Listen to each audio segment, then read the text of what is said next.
One of the most popular chocolate desserts that have been an Everyday Gourmet Facebook page was your cheesecake, your marbled cheesecake. So I thought it would only be appropriate for Trishy to come back and make one of your delicious Cadbury desserts, your cheesecake. And you're putting a little bit of a twist on the marbled cheesecake here. We are. This is the Choc mint marbled cheesecake. Oh, it sounds pretty good. It is good. First job for you. Yep. We need to crush a packet of Oreos and add a little bit of butter to it to make the base.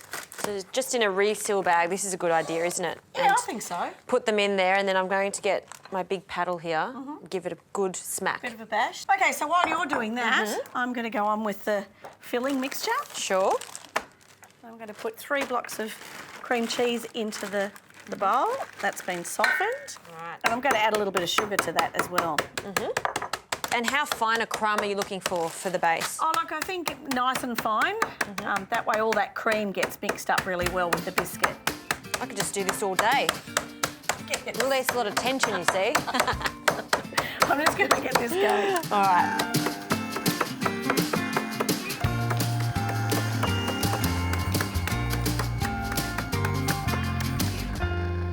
Now, how are you going there? Ready to add the butter? I've got a wonderful fine crumb here. Great, okay. So if you can mix that together with the butter and then press it into the base. Sure can. And I've got 2 teaspoons of gelatine here dissolved in 1/4 cup of water.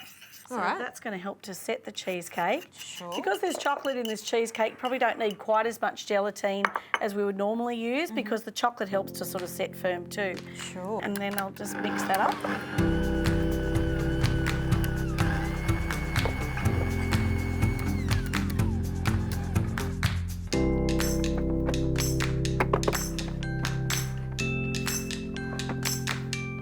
Now, I've been pasting this to this springform tin here, and we've got a nice even layer of sticky cookie down the bottom.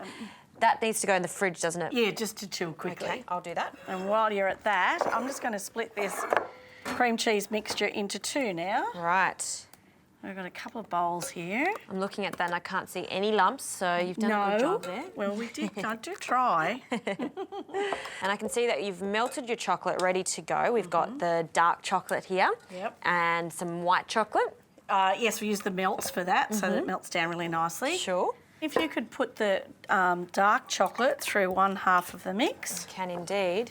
and I'm going to put the white chocolate, which has been melted, through the other half.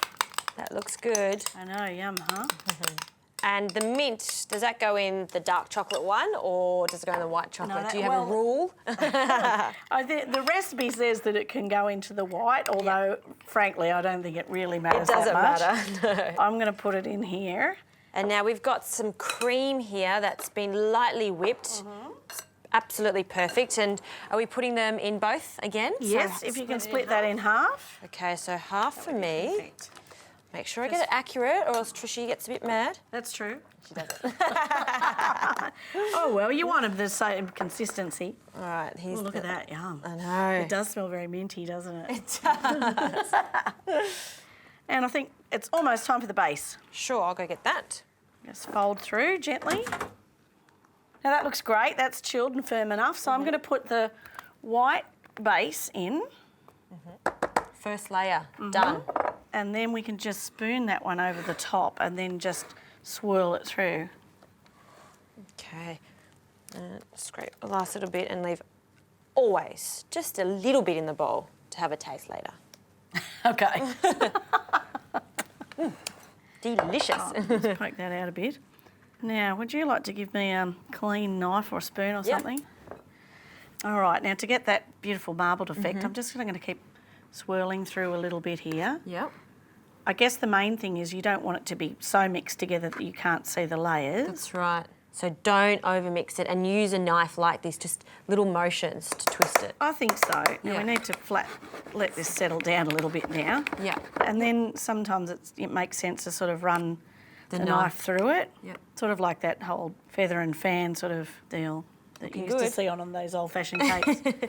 Well, now that goes into the fridge and we're going to chill it completely. And like we said, you can do this a day in advance, even 2 days in advance. Perfect. Great. Fridge it is.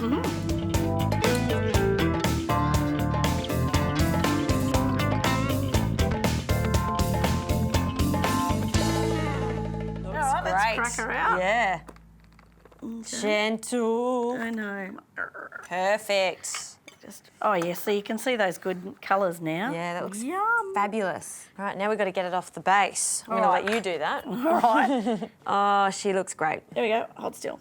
Oh, and now we can finish up. I've got some chocolate curls. Sure.